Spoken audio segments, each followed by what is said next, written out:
ഒന്ന് ഈ വിവാദത്തെ വലിയ കഴമ്പുള്ളതായിട്ട് ഞാൻ കാണുന്നില്ല. കാര്യം ഓരോ ദിവസവും 15 മുതൽ 20 വരെ വീഡിയോ കോൺഫറൻസിംഗ് ഞാൻ ചെയ്തുകൊണ്ടിരുന്നത്. ഓക്കെ, 15 മുതൽ 20 വീഡിയോ കോൺഫറൻസിംഗ് ചെയ്ത് ഇവിടെ എന്താണ് നടക്കുന്നത് ഓരോ കാര്യങ്ങളും മിനിറ്റ് ബൈ മിനിറ്റ് ഞാൻ അറിഞ്ഞുകൊണ്ടിരിക്കുന്നു. ഇവിടെ എടുക്കേണ്ടുന്ന ഡിസിഷൻസ് എടുക്കുവാൻ ഞാൻ എന്റെ ഉത്തരവാദിത്വം ഞാൻ നന്നായി കൈകാര്യം ചെയ്തു എന്നാണ് എന്റെ തോന്നൽ. പിന്നെ ഞാനിവിടെ ഈ സമയത്ത് ഞാൻ ഉണ്ടാകില്ല എന്ന് വളരെ കൃത്യമായി ഗവൺമെന്റിനെ ഞാൻ അറിയിച്ചിട്ടാണ് ഞാൻ ഈ ചാർജ് എടുത്തത്. കാരണം ഞാനൊരു സിനിമയുടെ വർക്കുമായി ബന്ധപ്പെട്ട് ലണ്ടനിലാണ്. ആ സിനിമയുടെ വർക്കുമായി ബന്ധപ്പെട്ടുള്ള വർക്ക് വിസയും മറ്റുമൊക്കെ എന്റെ പേരിലാണ് എടുത്തിരിക്കുന്നത്. അതുകൊണ്ട് എനിക്ക് അവസാന നിമിഷത്തിൽ ഫെസ്റ്റിവലിന് വേണ്ടി എനിക്കതിന് വേണ്ടി മാറാൻ കഴിയില്ല എന്നുള്ള എന്റെ അസൗകര്യം ഞാൻ അറിയിച്ചിട്ടും അത് എഗ്രി ചെയ്തിട്ടുമാണ് ഞാൻ ഈ സ്ഥാനം ഏറ്റെടുക്കുന്നത്. അത്തരത്തിൽ ഗവൺമെന്റ് തലത്തിൽ നിന്നോ എന്റെ കയ്യിൽ നിന്നോ ഒരു നിരുത്തരവാദപരമായ ഒരു നീക്കം ഉണ്ടായി എന്ന് ഞാൻ കരുതുന്നില്ല. ഞാൻ ഇവിടെ ഉണ്ടായിരുന്നു വെർച്വലി. കോവിഡ് നമ്മളെ പഠിപ്പിച്ചത് എന്താ? We can work virtually. Every moment I was here. Every decision. Actually festival തുടങ്ങിയതിനു ശേഷം ഞാൻ ഉറങ്ങിയിട്ടില്ല. രാത്രി അവിടുത്തെ സമയം 3 മണിക്കും 3:30 മണിക്കും 4 മണിക്കും 4:30 മണിക്കും 5 മണിക്കും ഒക്കെ ഞാൻ സെൻട്രൽ ഗവൺമെന്റിന്റെ മിനിസ്റ്റേഴ്സുമായിട്ടും അവിടുത്തെ ബ്യൂറോക്രസിയുമായിട്ടും സംസാരിച്ച് നമ്മുടെ ഓരോ നൂലാമാലകൾ ഞാൻ മാറ്റിയെടുത്തുകൊണ്ടിരിക്കുകയായിരുന്നു. ഞാൻ പോകുന്നതിന് മുൻപും നമ്മുടെ ഇവിടുത്തെ വന്നിരിക്കുന്ന 35ഓളം ഇന്റർനാഷണൽ ഡെലിഗേറ്റ്സിന് വേണ്ടുന്ന പൊളിറ്റിക്കൽ ക്ലിയറൻസ് ഉൾപ്പെടെയുള്ള കാര്യങ്ങൾ, വിസ അപ്ലൈ ചെയ്യുന്നതിനുള്ള പൊളിറ്റിക്കൽ ക്ലിയറൻസ് ഉൾപ്പെടെയുള്ള കാര്യങ്ങൾ ചെയ്തിട്ടാണ് ഞാൻ ഇവിടുന്ന് പോകുന്നത്. അപ്പൊ അങ്ങനെ ഒരുപക്ഷെ നിങ്ങൾ എന്നെ ടാഗോർ തിയേറ്ററിന്റെ കവലയിൽ ഇരുന്ന് നിങ്ങൾ എന്നെ കണ്ടില്ല, അത്രയേ ഉള്ളൂ. അല്ലാതെ മറ്റ് എല്ലാ ഫംഗ്ഷനിങ്ങിലും, ഒരു അക്കാഡമിയുടെ ഒരു ഓർഗനൈസേഷന്റെ എല്ലാ ഫംഗ്ഷനിങ്ങിലും ഒരു ചെയർമാൻ എന്ന നിലയിൽ എന്തൊക്കെയാണോ ഡിസിഷൻ മേക്കിംഗ് എടുക്കേണ്ടത് അതെല്ലാം സമയത്തിന് മുൻപായി എടുത്തിട്ടുണ്ട്. ഗവൺമെന്റിനെ അറിയിച്ചിട്ടുണ്ട്, ഗവൺമെന്റുമായി ഡിസ്കസ് ചെയ്തിട്ടുണ്ട്. അപ്പോൾ ഓരോ പൊളിറ്റിക്കൽ ഡിസിഷൻ വരുമ്പോഴും അത് ഞാനുമായി ഡിസ്കസ് ചെയ്തിട്ടാണ്, ഞാനും മിനിസ്റ്ററുമായിട്ട് ഡിസ്കസ് ചെയ്തിട്ടാണ് നിങ്ങൾ എടുക്കുന്നത്, തീരുമാനം എടുത്തിട്ടുള്ളത്, എന്നെ അറിയിച്ചിട്ടുള്ളത്, ഞാൻ അവരെ അറിയിച്ചിട്ടുള്ളത്. അത്തരത്തിൽ യാതൊരു വീഴ്ചയും വന്നിട്ടില്ല, യാതൊരു പകപ്പിഴയും വന്നിട്ടില്ല. അപ്പൊ ഞാൻ ഇവിടെ ഉണ്ടായിരുന്നുവെങ്കിലും നമ്മൾ ഇന്ന് ഇഫ്കയുടെ 30ാമത്തെ എഡിഷനിൽ ഇവിടെ ഉണ്ടായ ക്രൈസിസ് ഞാൻ ഇവിടെ ഉണ്ടായിരുന്നുവെങ്കിലും ഉണ്ടായേനെ. അത് നമ്മൾ ആ ക്രൈസിസിൽ നിന്ന് പുറത്തു വരുന്നതും ഇതേ രീതിയിൽ തന്നെ ആയിരുന്നത്. ഇതിൽ യാതൊരു മാറ്റം ഉണ്ടാകും. അതെ, അതാണല്ലോ ക്രൈസിസ്. ഇഫ്കയുടെ 30ാം എഡിഷനിലുണ്ടായ ഏറ്റവും വലിയ ക്രൈസിസ് എന്ന് പറയുന്നത് അതാണ്. ആ ക്രൈസിസ് ഞാനിവിടെ ഉണ്ടായിരുന്നെങ്കിലും ഉണ്ടായേനെ. തീർച്ചയായിട്ടും ഇല്ല. ഞാൻ അതിന്റെ ചില കാര്യങ്ങൾ നിങ്ങളോട് പറയാൻ ആഗ്രഹിക്കുന്നു. അതായത് എല്ലാ വർഷവും നമ്മൾ ഇന്റർനാഷണൽ ഡെലിഗേറ്റ്സിനെ ഇൻവൈറ്റ് ചെയ്യുമ്പോൾ, ഞാൻ ഇതിനു മുൻപും GC ഇരുന്നിട്ടുണ്ട്, നമ്മുടെ ഇഫ്കയുടെ GC ഉണ്ട്. അപ്പൊ ഞാനിത് പരിചയമില്ലാത്ത ഒരാളാണ് പറയുന്നത് നിങ്ങൾ കരുതണ്ട. നമുക്ക് ഫിലിം മേക്കേഴ്സിനെ ഇൻവൈറ്റ് ചെയ്യുമ്പോൾ അവർ ബിസിനസ് വിസയിൽ വന്നാൽ മതി. ബിസിനസ് വിസയിലാണ് നമ്മൾ അപ്ലൈ ചെയ്യുക. ഈ ബിസിനസ് വിസയ്ക്ക് അത്ര വലിയ നൂലാമാലകളൊന്നുമില്ല. ഇത്തവണ നമ്മുടെ ഫെസ്റ്റിവൽ തുടങ്ങുന്നതിന് മുൻപ് IB ഒരു നോട്ടീസ് ഞങ്ങൾക്ക് അയച്ചു. എനിക്ക് നേരിട്ടാണ് നോട്ടീസ് കിട്ടിയത്. ആ നോട്ടീസിൽ കൃത്യമായി പറഞ്ഞിരിക്കുന്നത് ഇത്തവണ വരുന്ന എല്ലാ ഇന്റർനാഷണൽ ഡെലിഗേറ്റ്സും കോൺഫറൻസ് അല്ലെങ്കിൽ സിംപോസിയം എന്ന കാറ്റഗറിയിലുള്ള വിസയിൽ മാത്രമേ വരാൻ പാടുള്ളൂ. കൃത്യമായി ഇത് പാലിക്കണം എന്നുള്ള നിർദ്ദേശം IBയിൽ നിന്ന് സെൻട്രൽ ഗവൺമെന്റ് എന്നെ അറിയിച്ചു. ആ കോൺഫറൻസ് വിസ അപ്ലൈ എന്ന് പറഞ്ഞാൽ അത് വലിയ നൂലാമാലയാണ്. അത് നമ്മൾ അപ്ലൈ ചെയ്യണം, എല്ലാ ലിസ്റ്റും കൊടുക്കണം. അതൊരു പോർട്ടലിലാണ് അപ്ലോഡ് ചെയ്യേണ്ടത്. എന്നിട്ട് നമുക്ക് ആരുമായിട്ടും സംസാരിക്കാൻ പറ്റില്ല. ക്രെഡിറ്റ് കാർഡുകാരോട് സംസാരിക്കുന്നതാണ്, ആരുമില്ല. പോർട്ടൽ എന്താണോ പറയുന്നത് അത് നമ്മൾ പിന്നെ ചെയ്യണം. അപ്പൊ അതിന് കാലതാമസം വരും. പോർട്ടൽ പറയുന്ന എല്ലാ കാര്യങ്ങളും നമ്മൾ ചെയ്തുകൊണ്ടേയിരുന്നു. ഒരവസരത്തിൽ 35 ഡെലിഗേറ്റ്സും ഇവിടെ എത്തിച്ചേരില്ല എന്നൊരു സിറ്റുവേഷൻ ഉണ്ടായപ്പോൾ ഞാൻ ദുബായിൽ വർക്ക് ചെയ്തിട്ടുണ്ടെന്ന് ഞാൻ നേരിട്ട് ഡൽഹിയിൽ പോയി നേരിട്ട് സംസാരിച്ചു. ആദ്യം വിസ അപ്ലൈ ചെയ്യുന്ന പൊളിറ്റിക്കൽ ക്ലിയറൻസ് വേണം. പൊളിറ്റിക്കൽ ക്ലിയറൻസ് കിട്ടിയെങ്കിൽ മാത്രമേ വിസ നമുക്ക് അപ്ലൈ ചെയ്യാനും വിസ കിട്ടുമെന്നുള്ള ഒരു കാര്യം നമുക്കറിയുള്ളൂ. ഈ പൊളിറ്റിക്കൽ ക്ലിയറൻസ് വരുന്നത് നമുക്ക് ഡിസംബർ 2-ാം തീയതിയാണ്. ഈ പൊളിറ്റിക്കൽ ക്ലിയറൻസ് കിട്ടുമ്പോൾ നമുക്കറിയുന്ന ഇന്ന ആളുകളാണ് നമ്മുടെ ഫെസ്റ്റിവലിലേക്ക് വരുന്നത്. പല കൺട്രികളിൽ നിന്നുള്ള ആളുകളുടെ പൊളിറ്റിക്കൽ ക്ലിയറൻസ് തന്നില്ല. ഞാൻ ഏത് കൺട്രിയാണെന്ന് ഞാനിപ്പോൾ പറയുന്നില്ല. അതൊക്കെ വളരെ നമ്മുടെ വിദേശകാര്യ നിയമവുമായിട്ട് ബന്ധപ്പെട്ടുള്ള കാര്യങ്ങളാണ്. അതൊക്കെ നമ്മൾ വേണ്ടാന്ന് വെച്ചു. ആ ലിസ്റ്റിന് ശേഷമാണ് നമ്മൾ ഇന്ന സിനിമകൾ നമ്മൾ ക്യൂറേറ്റ് ചെയ്ത് വെച്ചിരിക്കുന്ന സിനിമകളിൽ നിന്ന് ഒരു ലിസ്റ്റ് നമുക്ക് ഉണ്ടാക്കാൻ പറ്റുള്ളൂ. ആ ലിസ്റ്റ് 3-ാം തീയതി നമ്മൾ കൊടുത്തു. 2-ാം തീയതി പൊളിറ്റിക്കൽ ക്ലിയറൻസ് വരുന്നു, 3-ാം തീയതി നമ്മളെ ലിസ്റ്റ് കൊടുത്തു. ആദ്യത്തെ ലോട്ടിൽ 6-ാം തീയതിയാണെന്ന് തോന്നുന്നു അല്ലെ, 6-ാം തീയതി മറ്റോ നമ്മൾ അപ്ലൈ ചെയ്തതിന് 3-ാമത്തെ ദിവസം 187 സിനിമകൾക്കും പ്രദർശനാനുമതി തരുന്നില്ല എന്ന് പറഞ്ഞിട്ട് INB നമുക്ക് നോട്ടീസ് വന്നു. അതായത് ഈ ഫെസ്റ്റിവൽ പോലും നടക്കുകയില്ല എന്നൊരവസ്ഥയായിരുന്നു ഫെസ്റ്റിവൽ തുടങ്ങുന്ന ഒരു ദിവസം മുമ്പുള്ള അവസ്ഥ. പിന്നെ ഞാൻ പിന്നെ മറ്റ് പലരുമായി ബന്ധപ്പെട്ടും ഹയർ ബ്യൂറോക്രസി ആയിട്ടും മിനിസ്റ്ററുമായിട്ടും ഒക്കെ ബന്ധപ്പെട്ട് ഡോക്ടർ ശശി തരൂർ എന്നെ ഒരുപാട് ഹെൽപ്പ് ചെയ്ത കാര്യത്തിൽ അദ്ദേഹവുമായി നിരന്തര സമ്പർക്കത്തിന് ശേഷമാണ് ഈ സിനിമകൾ ബാച്ച് ബൈ ബാച്ചായിട്ട് നമുക്ക് റിലീസ് ചെയ്ത് കിട്ടും. ആദ്യം ഒരു 100 സിനിമകൾ റിലീസ് ചെയ്തു, അത് കഴിഞ്ഞൊരു 20 സിനിമകൾ റിലീസ് ചെയ്തു, ഇങ്ങനെ ബാച്ച് ബൈ ബാച്ചായിട്ട് റിലീസ് ചെയ്തു. അപ്പോൾ ഒരു സിറ്റുവേഷനിലെത്തി നമുക്ക് ഒരു ഷോ ക്യാൻസൽ ചെയ്യേണ്ടതായിട്ട് വന്നു. അതിന് കാരണം നമ്മളോട് അവര് ഓറലി പറയുന്നത് ഇന്ന സിനിമകൾ ഓക്കെ പാസ്റ്റാണ്, നിങ്ങൾക്ക് കാണിക്കാം എന്ന് പറയും. പക്ഷെ റിട്ടേൺ ഓർഡർ വരുമ്പോൾ ആ ഓർഡറിൽ വ്യത്യാസമുണ്ട്. ഓറലി നമ്മളോട് പറഞ്ഞ സിനിമകൾ റിട്ടേൺ ഓർഡറിൽ ഇല്ല. അങ്ങനെ വന്ന അവസരത്തിലാണ് ഒരു ദിവസം നമുക്ക് 4 ഷോ ക്യാൻസൽ ചെയ്യേണ്ടി വന്നത്. ആ അവസരത്തിൽ ഞാൻ പിന്നെ സജി ചെറിയാൻ മിനിസ്റ്ററുമായിട്ട് സംസാരിക്കുന്നു, സിഎമ്മിന്റെ ഓഫീസുമായിട്ട് സംസാരിക്കുന്നു. അപ്പോഴാണ് നമുക്ക് കേരളം ഒരു പൊളിറ്റിക്കൽ സ്റ്റാൻഡ് എടുക്കുന്നത്. എന്ത് വന്നാലും ഈ സിനിമകൾ കാണിക്കും എന്ന ഒരു പൊളിറ്റിക്കൽ സ്റ്റാൻഡ് എടുത്തത്. ആ പൊളിറ്റിക്കൽ സ്റ്റാൻഡ് എടുത്തത് കൊണ്ട് മാത്രമാണ് ബാക്കിയുള്ള 19 സിനിമകളിൽ 12 സിനിമകളും അവർ ഒറ്റ രാത്രി കൊണ്ട് അത് ക്ലിയർ ചെയ്തു. കാരണം എന്തുകൊണ്ട് സിനിമ ക്ലിയർ ചെയ്ത് തരുന്നില്ല എന്നുള്ളതിന് ഒരു റീസണും INB പറയാറില്ല, പറഞ്ഞിട്ടുമില്ല. ഈ കേസ് നമുക്ക് പറഞ്ഞിട്ടുണ്ട്. എന്റെ പേഴ്സണൽ ബന്ധങ്ങൾ വെച്ചിട്ട് എന്നോട് ചില കാര്യങ്ങൾ പറഞ്ഞിട്ടുണ്ടെന്നുള്ളതല്ലാതെ ഒഫീഷ്യലി ഒരു കാരണങ്ങളും കാണിക്കാറില്ല. MEAക്ക് റെഫർ ചെയ്തു എന്നുള്ള കാര്യം പോലും ഒഫീഷ്യലായിട്ട് ഒന്നും പറഞ്ഞിട്ടില്ല. MEAയിലേക്ക് റെഫർ ചെയ്യുന്നത് ഒരു ശനിയാഴ്ചയാണ്. ഇപ്പൊ ബ്യൂറോക്രസി അതിൻ്റെതായ സമയമെടുക്കും. ഞാൻ അത് 10 മണിക്കൂറോളം വെയിറ്റ് ചെയ്തു. എന്നിട്ടും യാതൊരു ക്ലിയറൻസും വരാതിരുന്നപ്പോൾ ഞാൻ ഡോക്ടർ ശശി തരൂർ വഴി ഡോക്ടർ ജയശങ്കറുമായിട്ട് സംസാരിച്ചു, മിനിസ്റ്ററോട് സംസാരിച്ചപ്പോൾ എന്നോട് മിനിസ്റ്റർ പറഞ്ഞത് INB ഇത് ലിസ്റ്റ് ഇതുവരെ ഫോർവേഡ് ചെയ്തിട്ടില്ലെന്നോ. പിറ്റേന്ന് ഞായറാഴ്ച ലിസ്റ്റ് പോകുന്നത് തിങ്കളാഴ്ചയാണ്. ആ ഡിലേ, ഇതെല്ലാം ബ്യൂറോക്രസിയുടെ ഡിലേകളാണ്. ഇത് നമുക്കൊന്നും ചെയ്യാൻ പറ്റില്ല. അത് മനഃപൂർവ്വം വരുത്തുന്നതാണോ അതോ അവർ going by the rule book, we don't. അങ്ങനെയാണ് MEAക്ക് എത്താൻ താമസിക്കുന്നത്. നമ്മൾ ഗവൺമെന്റ് ഓഫ് കേരള വളരെ സ്ട്രോങ് ആയ ഒരു പൊളിറ്റിക്കൽ സ്റ്റാൻഡ് എടുത്തത് കൊണ്ടാണ് ഒറ്റ രാത്രി കൊണ്ട് ബാക്കി എല്ലാ സിനിമകളും നമുക്ക് ക്ലിയർ ചെയ്ത് കിട്ടിയത്. അപ്പോൾ 187 സിനിമകളിൽ 180 എണ്ണം അവർ ക്ലിയർ ചെയ്തു. ഞാൻ ഹയർ ബ്യൂറോക്രസിയുമായിട്ട് സംസാരിക്കുന്ന അവസരത്തിൽ അവരെന്നോട് പറഞ്ഞു, നമുക്ക് ഒരു വർഷത്തിൽ 500 ചലച്ചിത്ര മേളകൾ ഇന്ത്യയിൽ സംഘടിപ്പിക്കാറുണ്ട്. ഈ 500 മേളകൾക്ക് ഞങ്ങൾ അനുമതി കൊടുക്കാറുണ്ട്. അവിടെ വരുന്ന എല്ലാ 100% സിനിമകൾക്കും നമ്മൾ അനുമതി കൊടുക്കാറില്ല. ചിലപ്പം 90% സിനിമകൾക്ക് നമ്മൾ അനുമതി കൊടുക്കാം. കഴിഞ്ഞ ദിവസം എന്നോട് ഫോണിൽ സംസാരിച്ചപ്പോൾ പറഞ്ഞത് 187 സിനിമകൾ 180 നമ്മൾ തന്നു. അതിൽ ഒരു സിനിമ CBFC സർട്ടിഫിക്കറ്റ് ഉണ്ടായിരുന്നില്ല. അത് നമ്മുടെ സ്ക്രീനിംഗ് ലിസ്റ്റിൽ നിന്ന് തന്നെ നമ്മൾ എടുത്തു മാറ്റിയ സിനിമയാണ്. അപ്പോൾ 6 സിനിമകൾ മാത്രമേ നമുക്ക് അനുമതി കിട്ടാതിരുന്നുള്ളൂ. നമ്മൾ എടുത്ത ഒരു പൊളിറ്റിക്കൽ സ്റ്റാൻഡ് വെച്ചിട്ട്, കേരള ഗവൺമെന്റ് എടുത്ത സ്റ്റാൻഡ് വെച്ചിട്ട് എനിക്ക് ആ സിനിമ കാണിക്കാം. പക്ഷേ നമ്മൾ മനസ്സിലാക്കേണ്ടത് ഒരു ഗവേണൻസിൽ 2 തലമുണ്ട്. ഒന്ന് ഒരു പൊളിറ്റിക്കൽ വശം, ഒരു പൊളിറ്റിക്കൽ ഗവേണൻസ്, പിന്നെ ഒരു അഡ്മിനിസ്ട്രേറ്റീവ് ലെവലുണ്ട്. അപ്പോൾ ഉദ്യോഗ തലത്തിൽ നിന്ന് എന്നോട് ചീഫ് സെക്രട്ടറി എനിക്ക് ഇന്നലെ ഒരു നോട്ട് അയച്ചിട്ട് പറഞ്ഞു, INBയിൽ നിന്ന് കൃത്യമായ ഉത്തരവുണ്ട്, സെക്ഷൻ 9 കംപ്ലയൻസസ് നിങ്ങൾ ചെയ്യണം, തീർച്ചയായിട്ടും ചെയ്യണം.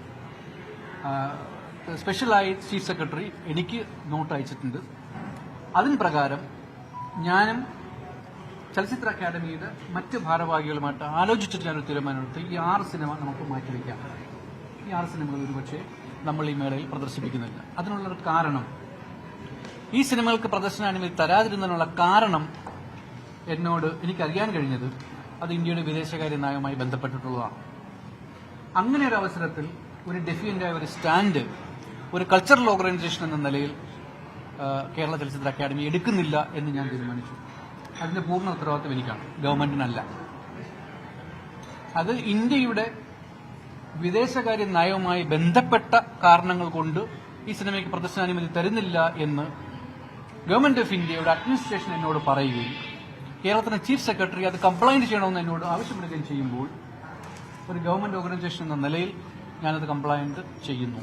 അക്കാരണത്താൽ 6 സിനിമകൾ നമ്മൾ നേരത്തെ പറഞ്ഞതിന് പ്രകാരം കാണിക്കുമെന്ന് പറഞ്ഞിട്ടെങ്കിലും അത് മേളയുടെ ഭാഗമായി നമ്മൾ കാണിക്കുന്നില്ല എന്ന് തീരുമാനിച്ചു. ഈ പൊളിറ്റിക്കൽ സ്റ്റാൻഡിനെ വെള്ളം ചേർക്കുന്ന തരത്തിലാണോ ബ്യൂറോക്രസിയുടെ ഇടപെടലുണ്ടാകുന്നത്? അങ്ങനെയല്ല. If you go by rule book, if you actually go by rule book, they can do, the bureaucracy can do anything. അതായത് നമ്മൾ മനസ്സിലാക്കേണ്ടത്, ഓഫ് കോഴ്സ് ഈ ഒരു മൊത്തം പ്രശ്നത്തിൽ ഒരു ബ്യൂറോക്രസിയുടെ ഓവർ സിലസ്നെസ്, ഒരു ബ്യൂറോക്രസിയുടെ ഓവർ കോഷ്യസ്നെസ് ഇതിൽ വന്നിട്ടുണ്ട്.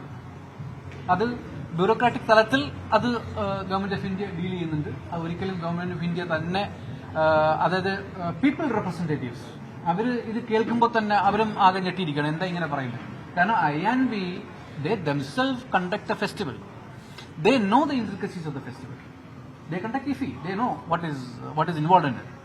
So when situation came into that position, they were very cooperative. They were very understanding. They were very. They did everything possible, to make it happen. ഗവൺമെന്റിന്റെ പോളിസി ഡിസിഷൻ നടപ്പാക്കാൻ ബാധ്യതപ്പെട്ട ചീഫ് സെക്രട്ടറി എന്തുകൊണ്ടാണ് കേന്ദ്രത്തിൽ നയങ്ങൾ? ആ ചോദ്യം നിങ്ങൾ ചീഫ് സെക്രട്ടറിയോട് ചോദിക്കേണ്ടതാണ്. Did you expect an answer? Chief സെക്രട്ടറിയോട് പിന്നെ how can I answer for chief secretary? Did you expect a stand like that from the chief secretary when the government is taken a decision? I do not know. See, government, that's what I'm telling you. You have to understand what is governance. There is a political aspect to the government and there is an administrative aspect to the government. Now, are you telling me that I should go against the India's external affairs policy? Even if you tell me, whoever you are, I won't go. India comes first. My country comes first. I am not going to water it down. It's a cultural festival. There is no reason for us to be defiant. We are filmmakers. We tell stories so that our people can be sensitized. Our people can be, we can spread love and amity, not hatred. So I do not want to do that. ശരിയായിരുന്നു തന്നെയാണ് വിശ്വസിക്കുന്നത്. തീർച്ചയായിട്ടും കാലം തെളിയിക്കട്ടെ. അല്ല, ഞാൻ പറഞ്ഞത് കേന്ദ്രത്തിന്റെ ആ നിലപാട് ശരിയാണെന്നുള്ളതാണ്. കേന്ദ്ര ഗവൺമെന്റ് പറയുകയാണ്, നമ്മുടെ ഗവൺമെന്റ്, ഇന്ത്യ ഗവൺമെന്റിന്റെ വിദേശ നയവുമായി ബന്ധപ്പെട്ട കാര്യങ്ങൾ കൊണ്ടാണ് ഇന്ന സിനിമകൾക്ക് ഞങ്ങൾ അനുമതി തരുന്നില്ല എന്ന് പറയുമ്പോൾ നിങ്ങൾ എന്താണ് ഉത്തരം പറയുക? എന്ത് അടിസ്ഥാനത്തിലാണ് നിങ്ങൾ അതിനെ എതിർക്കേണ്ടത്? എതിർക്കുന്നത് നിങ്ങൾ ഇന്ത്യക്കാരനാണോ? ആണോ? അങ്ങനെയാണോ നമ്മൾ ചെയ്യേണ്ടത്? നമ്മൾ ഇന്ത്യയിലെ ഏറ്റവും കൾച്ചറലി ഇവോൾവ് ആയ ഒരു സ്റ്റേറ്റ് അല്ലേ, അവിടുത്തെ ആളുകളല്ലേ, ഏറ്റവും അധികം ലിറ്ററസി ഉള്ള ആളുകളല്ലേ, നമ്മൾ അങ്ങനെയാണ് ബിഹേവ് ചെയ്യേണ്ടത്. അങ്ങനെയാണെങ്കിൽ കേരള സർക്കാരിന്റെ നിലപാടുകൾ പൊള്ളത്തരമായിരുന്നു എന്നുള്ള തിരിച്ചൊരു ചോദ്യം കൂടി. അങ്ങനെയല്ല. അതെങ്ങനെയാണ് പൊള്ളത്തരമാവുക? അത് അത് പൊളിറ്റിക്കൽ ഡിസിഷനാണ്. Don't mix up politics and administrative aspect of a government. We are Indians first, then comes everything. I did not object to government of MEA's decision of not giving exemption to 6 or 7 filmmakers, right?